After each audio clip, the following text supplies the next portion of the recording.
सत्संग करते हैं अपन लोग, कुछ चीज़ों को बहुत अच्छे से समझ आनी चाहिए ताकि जो संत मतराय सुनत से जुड़ करके एक हम लोगों को बताया जाता है कि अगली देह भी हमको मनुष्य देह मिलेगी, कहा जाता है ना।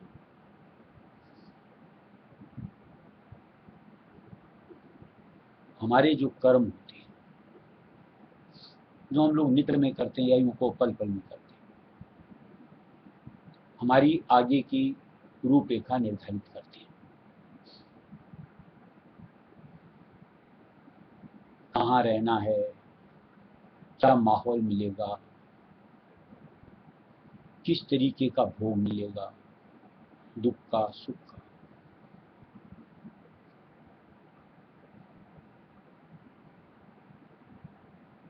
तो जैसा तैसा हम लोग अगर बर्ताव करते रहते हैं, कर्मों में अपने आप को जोड़ते रहते हैं, वो क्या हमारे लिए उचित होता है? अगर आगे की शुद्ध है तो।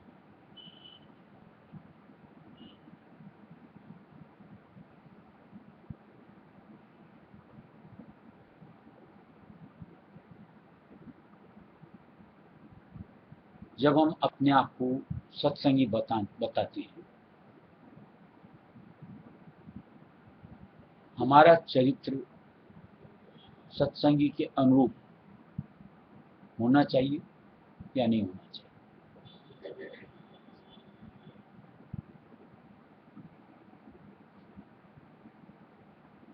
हमारे कर्म जो हम करते होते हैं, सत्संगी के लिहाज के हिसाब से जो जरूरी उस अनुरूप होने चाहिए या नहीं होने चाहिए?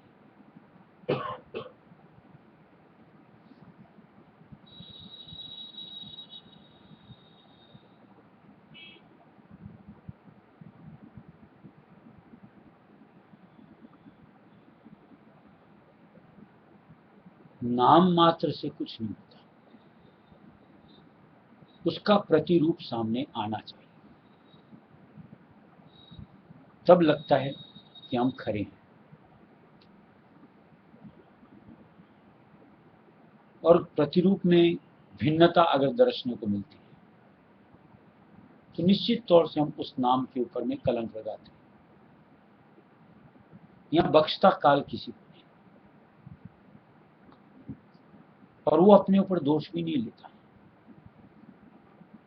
सब कुछ हमारे मत्थे मढ़ता है कि तुमने ऐसा किया, तुमने ऐसा किया।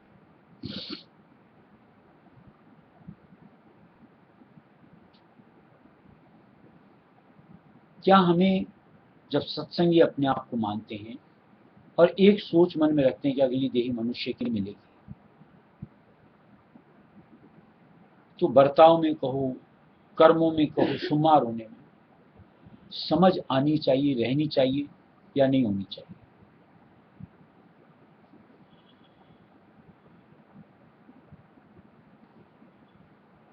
कि कहीं मुझसे गलत बन पड़ा तो सत्संगी नाम भी अलग रह जाता है, और आगे की जो मनुष्य देह की बात करते हैं उसमें भी कहीं ना कहीं किंतु परंतु लग जाती है।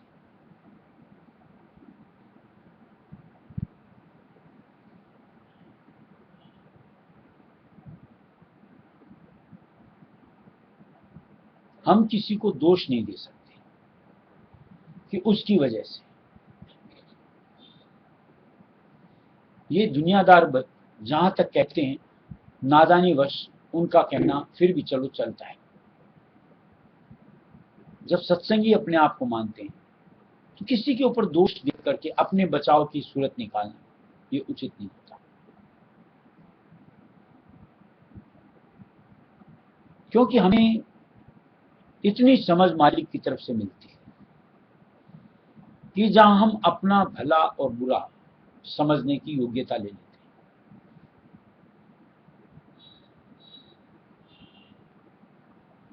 कि अगर इस तरीके का मेरा व्यवहार है, चाल चलन है, सोच है, तो कहीं मैं परमार्थ से जुड़ रहा हूं या कहीं मैं परमार्थ से अलग हो रहा हूं, इसकी समझ होती है। और जो मुझको परमार्थ से अलग करने का कोई भी तरकीब सामने दे रहा है, मुझे अपने आप को उससे कतई नहीं जोड़ना। बचना है। और इस समझ से जब अपने आप को तैयार कर लोगे, किसी की कोई बिसात नहीं, कोई की मजाल नहीं कि हमको पतन के रास्ते ला सके,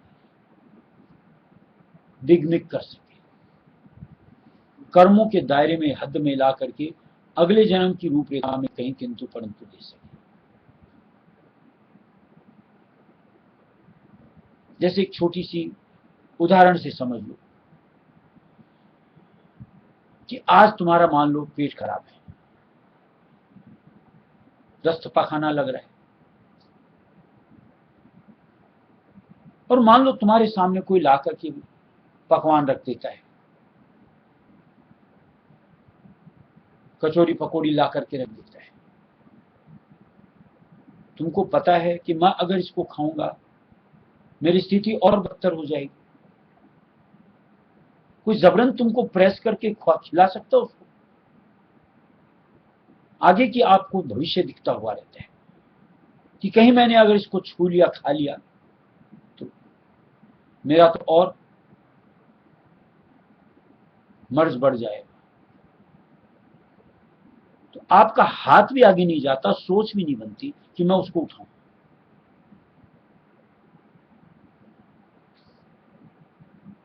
ऐसे ही एक बतौर सत्संगी जब आगे की शुद्ध समझ में आ जाती है, तो कहीं कुछ भी जो गलत, जिसके जरिए से कर्म लागू पड़ते हों, हम कैसे पहल कर सकते हैं उस तरफ? इतनी अज्ञानता हमारे में नहीं होनी चाहिए।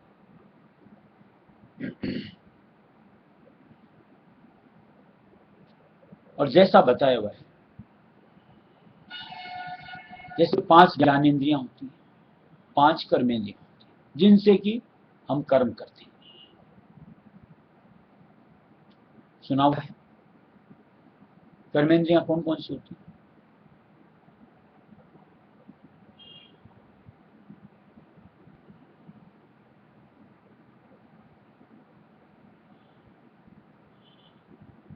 जवाब एक बार नहीं, बहुत बार सुना, अभी स्वीकार भी किया, हाँ सुना हुआ है। बोल।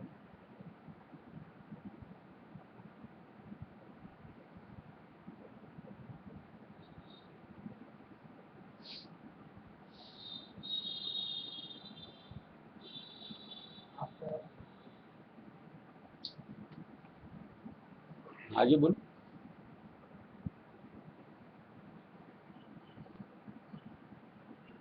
ये तो 2 ही।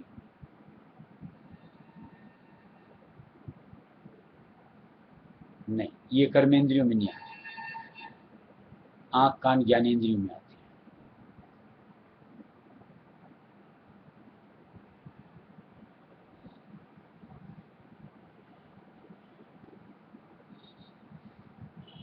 बताओ,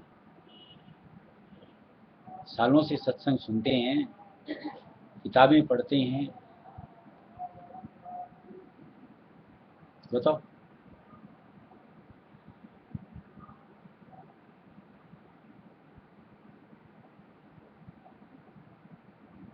नहीं पता तो वैसे वो गर्दन तो हिलाओ, नहीं पता, आगे तो जारी करें।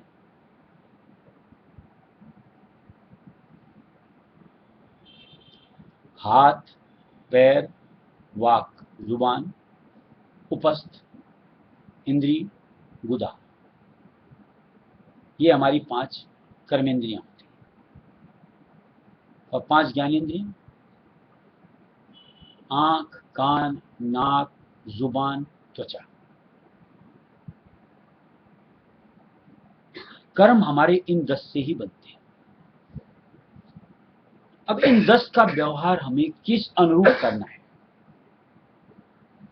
कितनी मात्रा में करना है, इसकी समझ एक सत्संगी को हमेशा होनी चाहिए, अगर अपने आप को संभालना है, बचाना है।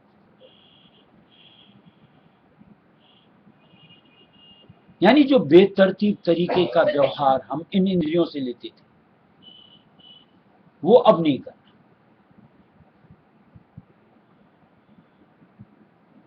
मालिक ने ऐसा नहीं कहा कि तुम इस इंद्रिय के व्यवहार मत करो, कहीं नहीं लिखा। मनुष्य देही में आएंगे हैं और 10 की 10 इंद्रियां हमारी चेतन होती हैं, व्यवहार होगा, लेकिन समझ के साथ एक सोच की परमार्थ की तरक्की उसके अनुरूप होगा।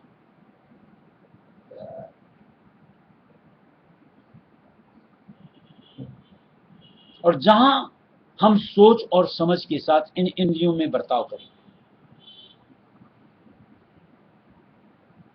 चेतनता जो यूं कहो बेतरतीब तरीके से हम खर्च करते थे, होश नहीं होता था कितनी मात्रा में किस तरीके से बहती चली जाती थी, हमें खोखला कर देती थी। यानी हम इस अनुरूप अपने आप को नहीं रख पाते थे कि जहां हम चेतन होश आवाज के साथ में ब्रह्मरंध्र से, आज्ञा चक्र से ऊपर की तरफ अपने आप को उठा सके, निकाल सके।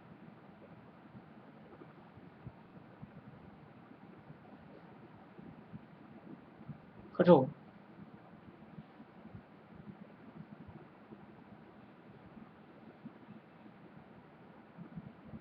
लेकिन ऐसी मजबूरी अब चूंकि सत्संगी बन गए, हमसे नहीं जुड़ी हुई चाहिए कि हम चाहें और ऊपर की तरफ अपने आप को न निकाल सकें। इतनी चेतनता हम में होनी चाहिए, एक तो कर्मेंद्रियों में बर्ताव में संयम करके, और दूसरा चेतन का संग जो कि मालिक हमें मुहैया कराता है उससे आमद करके इतनी अपनी मजबूती बनाएंगे कि हम जब चाहेंगे इधर का फिरा कर सकते हैं।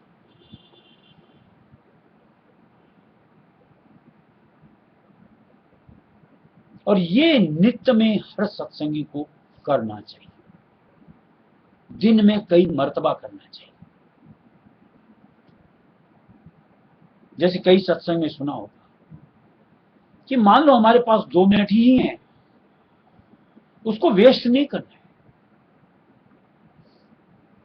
आंख बंद करो, फेरा लगाना शुरू करो, रहस्यमय करती है,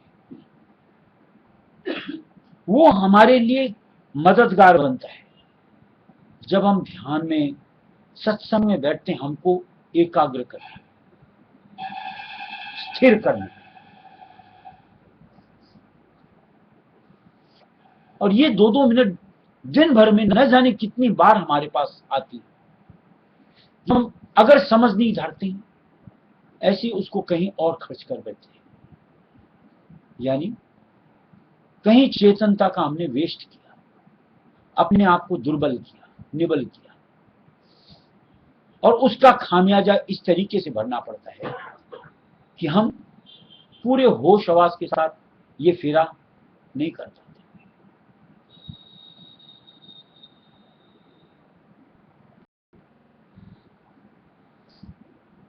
जहां हमारी चेतनता क्षीण होती है, यानी फिजूल खर्च के जरिए से हमारी सोचने की, समझने में भी दुर्बलता हो जाती है, यानी उचित अनुचित इस चीज का डिसीजन लेने में हम सक्षम नहीं हो पाते। दुविधा के अंदर में कहीं हम अपने आप को गलत कर्मों में अपने आप को शुमार कर देते। कितना आकाश किया, यानी आगे की हमारी जो रूपरेखा, उसमें हमने अपने लिए कांटे बोले जिन पे कि चलना पड़ेगा।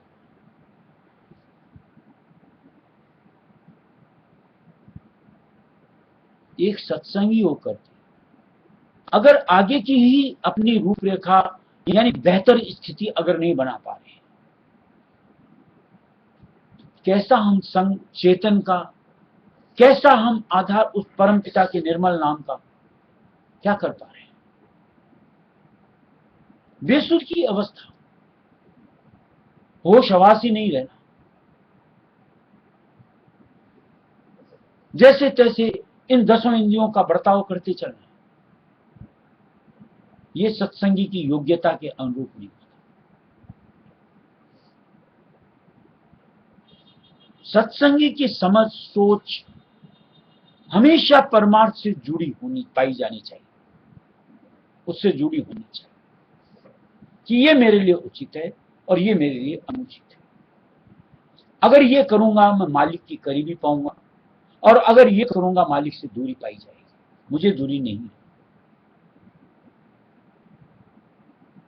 अगर इस तरीके के विचार हमारे साथ जुड़ जाएंगे तो कितने कर्मों से हम अपने आप को संभाल पाते हैं। यानी निर्बलता हमारे से दूर और एक मजबूती हमारे अंदर आ जाती है, सबल स्थिति। और निश्चित तौर से वो हमको मालिक के नाम में जुड़ने में, मालिक के स्वरूप से अपने आप को जुड़ने में मददगार होती है। यानी हम जब भी मालिक के आधार को धारने का प्रयत्न करेंगे, अंतर से रहस्य में नाम टेरने का प्रयत्न करेंगे, तुरंत उस वक्त नाम के साथ हमारी वृत्ति जुड़ जाती है। और वृत्ति जुड़ने का मतलब चेतनता उलटती चली जाती है। जब कभी भी मान लो हम स्वरूप के साथ जुड़ करके अपनी मानसिक सेवा में लाना चाहते हैं, तवज्जो की डोर तुरंत स्वरूप के साथ जुड़ेगी और हम उस गुनाहों में अपने आप को ला पाएंगे। और अगर बेसुधी के आलम में अगर ऐसे ही बढ़ते चले, मान लो कभी विचार भी किया कि यार चलो नाम लेते, एक नाम आधा नाम नहीं आता, गुनाहों कहीं और किसी चीज में लग जाते। विचार किया कि मालिक के स्वरूप से जुड़ना, एक पल सोचा लेकिन दूसरे पल दुनिया की और मूर्तें उस मूर्त की जगह हमारे अंतर में जुड़ करते हैं, हमारी वृत्ति को बिखेर देती है। इस तरीके का आकाश हम अपना स्वयं कर लेते हैं और उसका जिम्मा सिर्फ और सिर्फ हमारा, किसी और का नहीं। यानी हम किसी को दोष नहीं दे सकते कि उसकी वजह से कि उसकी वजह से, सिर्फ हमारी वजह से।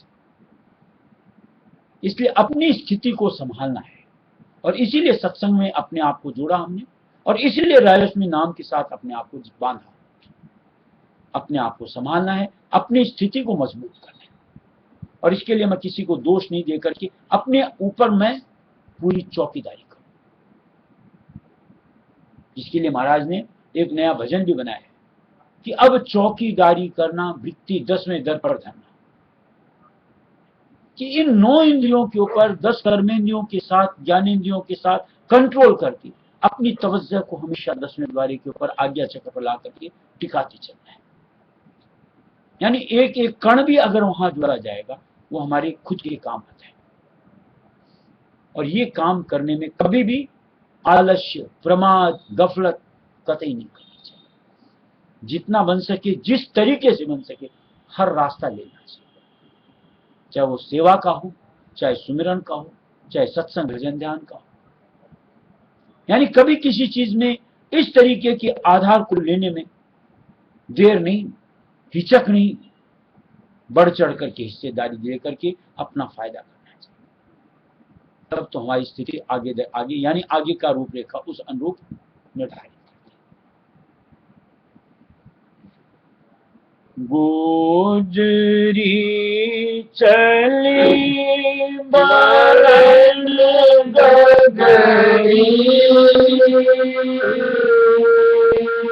सामने रोकी पन भटवा, गुजरी चली बरन गगरी, सामने रोकी पन भटवा,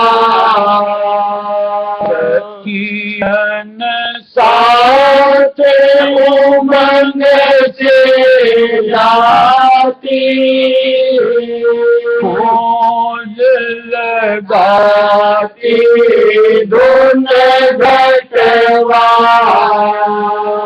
सखियन साथ उमंग से जाती, खोज लगाती धुन घटवा अब क्या करूं जो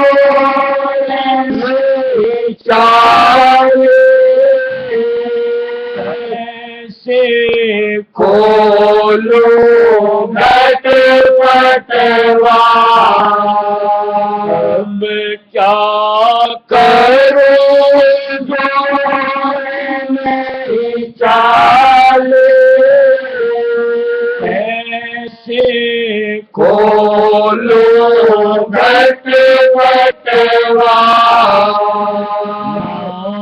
मार्ग रोक भुलावत सबको आकला खावत जो नटवा मार्ग रोक भुलावत सबको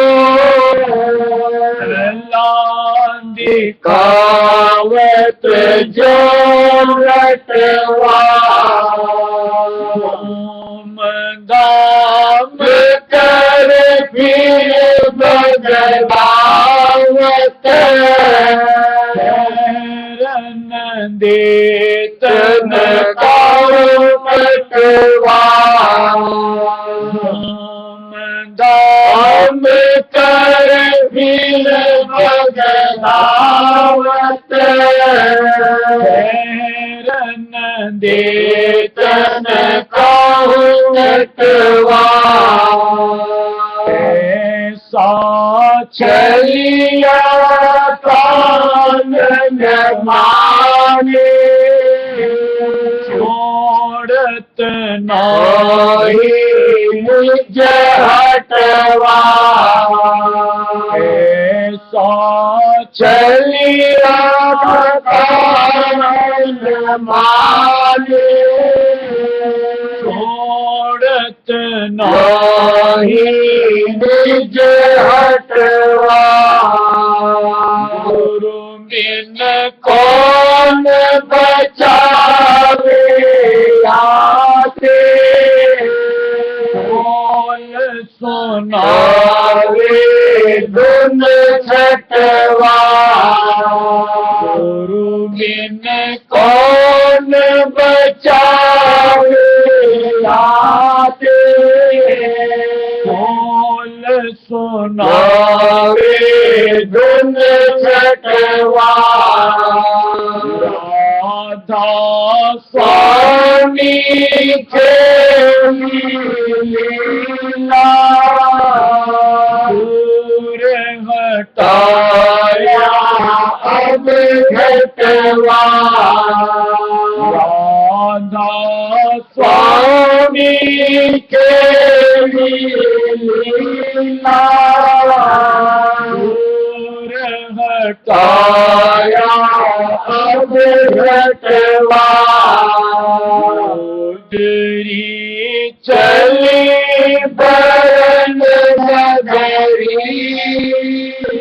श्याम ने रोकी पन घटवा रोजरी चली बरन नगरी श्याम ने रोकी पन घटवा गुजरी दिया गया है सुरत यानी आत्मा और श्याम बताया गया है मन को कि जब जब हम मालिक से मिलने के लिए आगे बढ़ते हैं ये मन आगे आ करके हमको रोकता है और अगर हम इसके रुकाव में कहीं ठहर गए ठिठक गए पीछे आ गए तो ये उसका काम है उसको दोष है या हमको दोष है। जब तक हम उसके अटकाव में बहलावे में फुसलावे में अगर हम अपने आप को नहीं जोड़े तो ये कुछ नहीं कर सकता, खाली धमकाता है डराता है।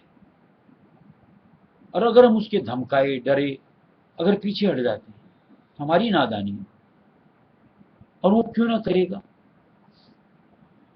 आज जब एक एक सूरत यहाँ से निकल निकल करके मालिक के साथ जुड़ती है तो उसको तो भय लगता है कि मेरा देश तो यहाँ से वीरान हो रहा है। तो ये अपनी तरफ से उसके पास जितने भी जुटते हैं सबको इस्तेमाल करता है। और इसीलिए हम लोगों को हर वक्त सिखाया जाता है कि कभी भी बेसुध मत हो, हर वक्त चौकन्ने। न जाने काल किस तरीके से क्या ला करके हमको बहला के फुसला करके हमारा आकाश कर दे, आगे की रूपरेखा हमारी खराब कर दे।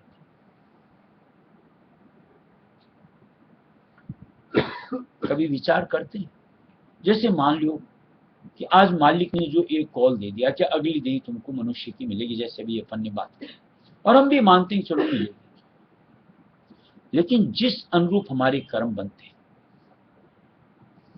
थोड़ा सा विचार करके उस मनुष्य देह में कैसे मालिक का साथ पकड़ा जाए। मनुष्य देही भी पाली तुमने, और अगर मालिक का साथ नहीं मिला, गली गली रुलते फिरो।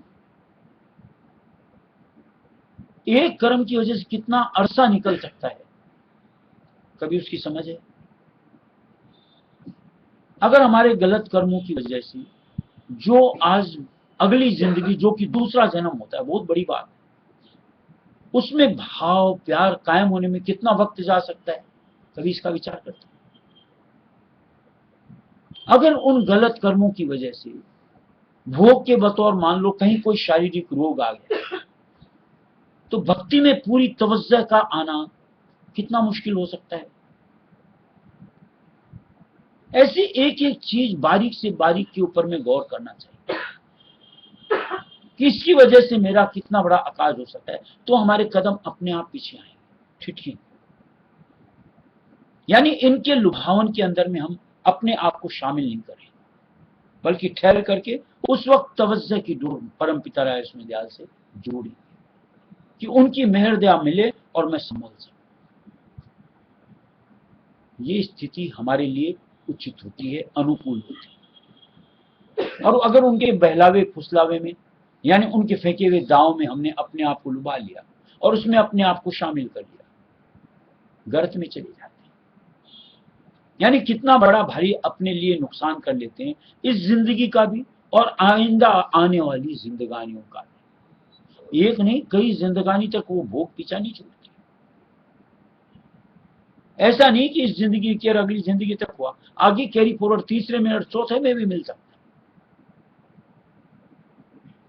इसलिए बेसुधी हमको अपने से यूं को तुरंत दूर करने का मन बना लेना चाहिए कि नहीं, अब नहीं बेसुधी, अब तो पूरी समझ और सोच के साथ, चाहे वो ज्ञानेंद्रियों का बर्ताव हो और चाहे वो कर्मेंद्रियों का बर्ताव। ऐसे जब आप अपने आप को बोल्ड करते हो, तब जाकर के काल हताश और निराश होता है। यानी उसके बाद उसके यूं पास से फेंकने की मनसा अपने आप दूर होती चली जाती है, और तब हमारी रफ्तार परम पिता रायस्वामी दयाल की तरफ बढ़ती चली जाती है। और जहां हम एक एक उलझन में उलझते रहते हैं, वो आगे से आगे प्रस्तुति देता रहता है कि इसमें फंसा, अब अगली चाल इसको और। और इस तरीके से जो जीव बेसुध हो जाता है, आगे से आगे उसके बिछाए हुए जाल में उलझ उलझ करके अपना पतन करता चला जाता है, आकाश होता चला जाता है।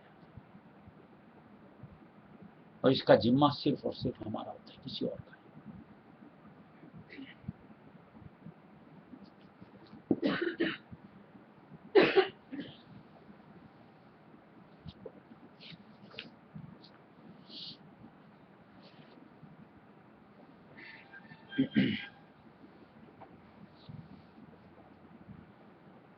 तुमको तो भूल स्वामी मिली दुखदाई,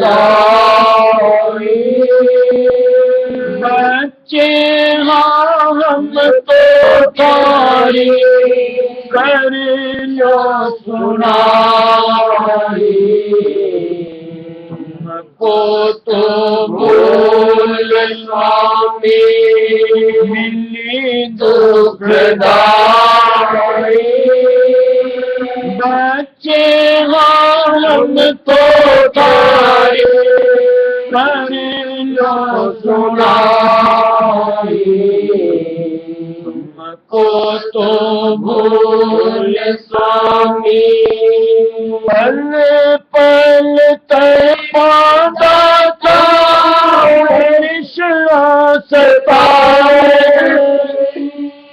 पल पल तड़पाता था कृष्णा सताए से, काम क्रोध लोभ मोह की अग्नि जलावे से, काम क्रोध लोभ मोह की अग्नि जलावे से, दुखड़ा तो पावे कीजिए, दुखड़ा तो पावे कीजिए, रूह की रिहाई, बच्चे हैं हम तो थारे, कर लो सुनाई,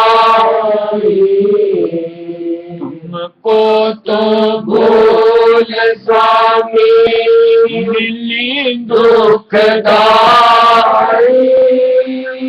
बच्चे हम तो तारे कर लो सुनाई, तुमको तो भूल स्वामी, एक एक दिन बड़ी कष्ट से गुजरा है, एक एक दिन बड़ी कष्ट से गुजरा है, सब जग ठग लागे एक तो ही प्यार है, सब जग ठग लागे एक तो ही प्यार है, रूप तेरा न्यारा है,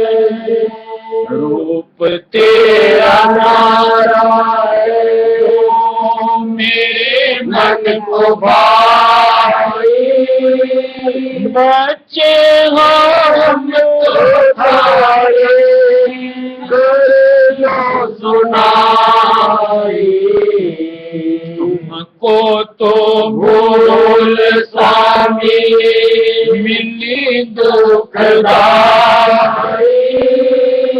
बच्चे हम तो तारे कर लो सुनाई, तुमको तो भूल स्वामी अवगुण माप सारे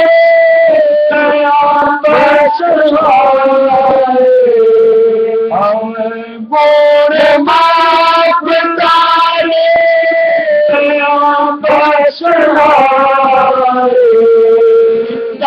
को तो पोच लगते सदा से ही प्यारे, पिता को तो पोच लगते सदा से ही प्यारे, शरण तो पकड़े थारे, शरण तो पकड़े थारे, हम सहु ना जुदाई, बच्चे हम तो थारे लो सुनाई, तुमको तो बोल स्वामी मिली दुखदाई, बच्चे हम तो तारे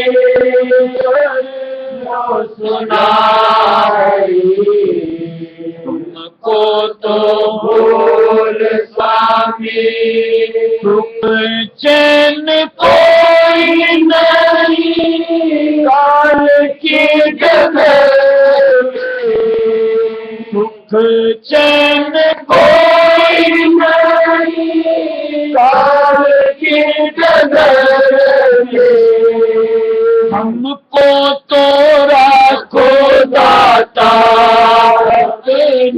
शरण में हमको तो को दाता अपनी शरण में सतगुरु का दर्शन सतगुरु का दर्शन दिया है दिखाए बच्चे हो हम तो तारे लो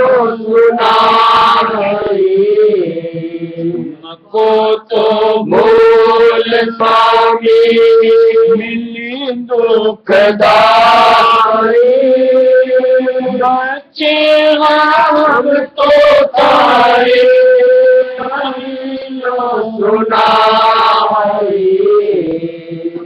को तो भूल स्वामी।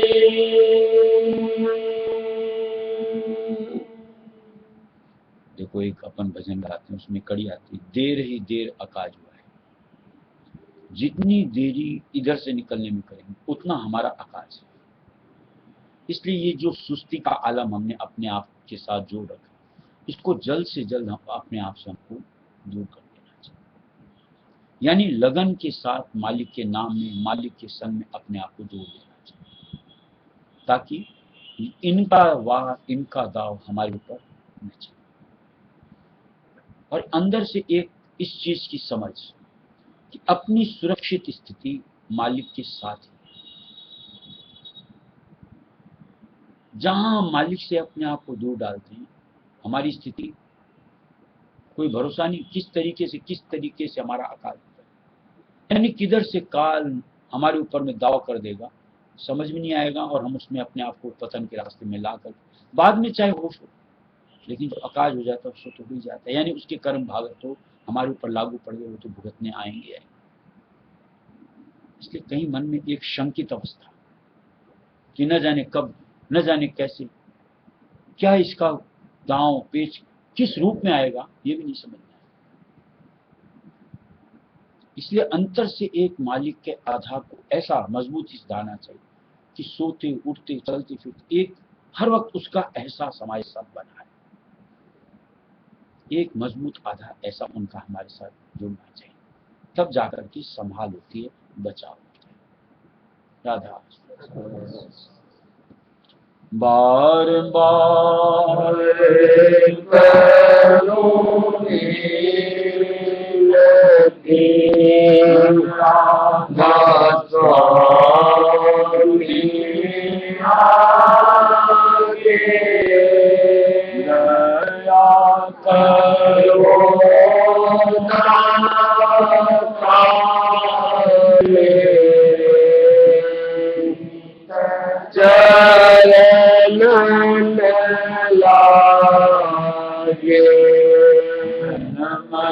जन्म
जागे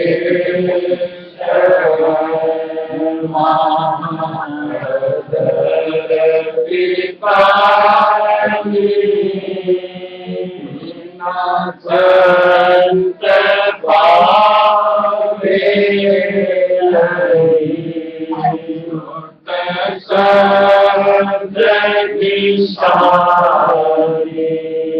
नाथा स्वामी नाम की मोरे महिमा सुनाए